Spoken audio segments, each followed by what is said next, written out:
The mess, the biggest mess created was actually the devaluation of the naira from 460 to 1,400 in food and beverages businesses.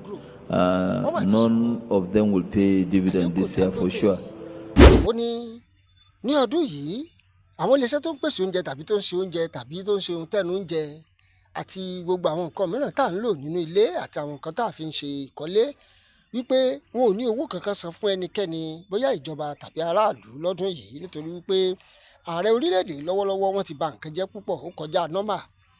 Bẹ́ẹ̀ ni nígbà tí Dangote ń sọ̀rọ̀ ó sọ̀rọ̀ wípé ní dọ́là bó ṣe lọ sókè láti 400 lọ sí over 1,000 naira ló mú kí gbogbo nǹkan kó doríkodò ní orílẹ̀-èdè Nàìjíríà. Ó tẹ̀síwájú wípé kò sí nǹkan kan tí ẹnikẹ́ni lè ṣe sí pẹ̀lú bí ọrọ̀ ajé orílẹ̀-èdè ti doríkodò lọ́wọ́. Ó wá sọ̀rọ̀ wípé àwọn tó ń ṣèjọba lórílẹ̀-èdè wọn ò mọ nǹkan tó ń ṣe o wípé òun náà ló fi kó bá ọrọ̀ ajé wa ní orílẹ̀-èdè Nàìjíríà. Orílẹ̀-èdè tó bá fẹ́ tẹ̀síwájú tàbí orílẹ̀-èdè tó fẹ́ ní àlọsíwájú àbí àṣeyọrí ó gbọ́dọ̀ jẹ́ orílẹ̀-èdè tí wọ́n mú nǹkan lọ́kùnkúndùn bí nǹkan tá à ń tà ní tá à ń pèsè ní títa ara ẹni ká dẹ̀ tún máa tà á sí àwọn ìlú mìíràn ni ló máa mú kí orílẹ̀-èdè náà kó dàgbà. Ọ̀pọ̀lọpọ̀ nǹkan ló ìjọba wa ní láti ṣe láti máa mú kí orílẹ̀-èdè kó lè gbòòrò àti kí owó wa kó lè bá a ní gbópọn ní ọjà àtẹ àgbáyé.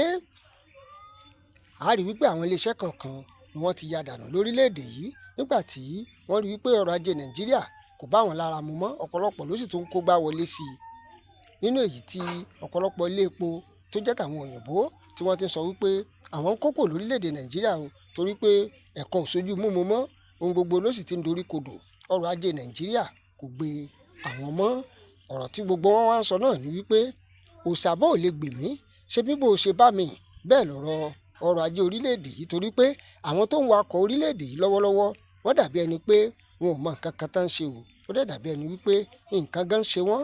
Bẹ́ẹ̀ ni ọ̀pọ̀lọpọ̀ wọn nǹkan tí wọ́n ń dáwọ́lé lórílẹ̀-èdè yìí láti ọjọ́ kìíní tán ti gba ìjọba bẹ́ẹ̀ ni ohun gbogbo ń lọ sẹ́yìn tí ó dàbí ẹni pé àwàsẹ́yìn ni ìrẹ́ wa tirẹ̀ sẹ́yìn tó.